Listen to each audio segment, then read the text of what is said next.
You know, sometimes when you're in politics, as with life, you can tell the writings on the wall when your own people start to turn against you, as is the case with Kier Starmer at the moment.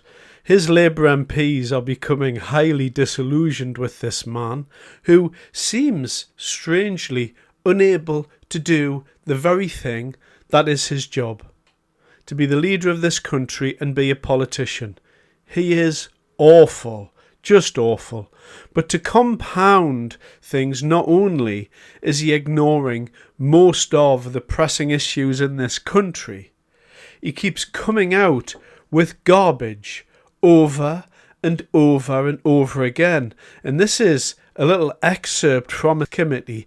He was sitting answering questions and he said this.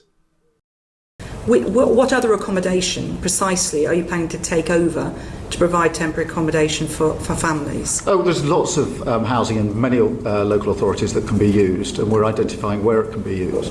But I mean, look. Could you give us? Have you got any examples you can give us? No, but I'll write in and give you details. Because I could say certainly in a number of our local authorities, already picking up from around the table, there isn't a lot of spare housing available. If there were, councils would be able to be dealing with it by now. Well, exactly. So, just to put that into a little bit of context, there are approximately 1.3 million people waiting for social housing in this country, what you may term council housing, and those people are wanting a place to live. Those people are on lists, and housing is in extremely short supply at the moment. There are a lot of people in this country. Our Prime Minister sits in front of a committee and is asked, OK, well, you're going to be stopping all of these hotels that the migrants are being stuffed into like sardines, and you're going to be dispersing them. Oh, well, that sounds great, Mr. Prime Minister. So where are you going to be putting them? Well, we're just going to be putting them into local housing. As soon as a house becomes available, we'll just pop them in.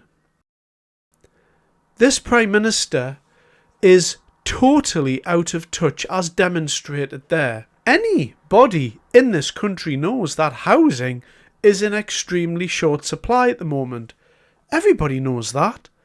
And everybody must surely know that the small boats crisis is crushing the opinion polls for this man and his party. And so why would an intelligent man like Kier Starmer walk in to that committee and throw around statements like that?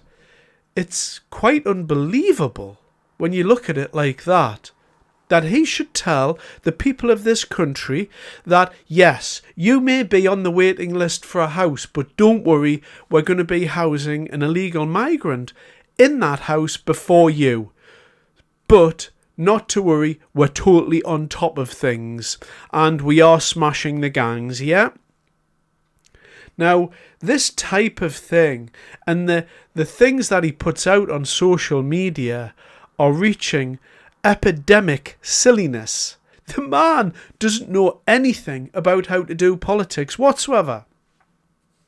And what is going to be happening very, very soon, and the writing's on the wall now, the damage has already been done. Kier Starmer is not going to make it to the next election. Quite soon, he's going to be ousted. And when he is ousted, the next person to come in is going to be Angela Rayney. Now, Angela Rayney is a completely different kettle of fish to Kier Starmer. She's to the left of him. There is a ton of Labour Party MPs standing behind Angela Rayney who want to move the party swiftly over to the left. It's been well catalogued that Angela Rayney and Rachel Reeves have been at loggerheads about spending. Reeves trying to rein in the spending. However incompetent Rachel Reeves is, people like Angela Rayney and her brand of leftism will pull this political party sharply to the left, and we are going to see a massive increase in spending and in taxation if Rayney does get in. We're not just talking about little increases and tinkering at the edges here. We're talking about socialism, pure socialism. We'll be talking about things like wealth taxes and increasing corporation tax and further increases in national insurance. And she is going to crush businesses. As much as I dislike Kier Starmer, as much as I hate how he's dealt with things since he's been in power, things like Epping, things like Southport, throwing people in prison, calling people far-right thugs for being concerned about the country, and all of those things, never mind the way that he never answers a question. It's horrible. I find it horrible anyway.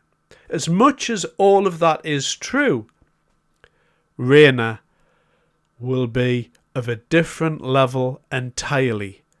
She's the boss of the next level.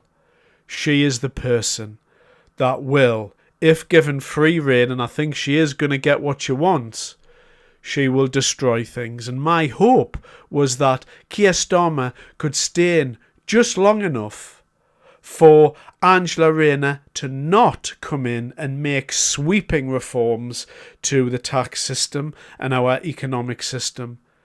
But it appears that Kier Starmer is worse than anybody could imagine, and because of that, he has not got much longer left. He's going to be booted out, and what is going to happen, Angela Rayney is going to come into power, and God help us at that point. Thanks very much for your time.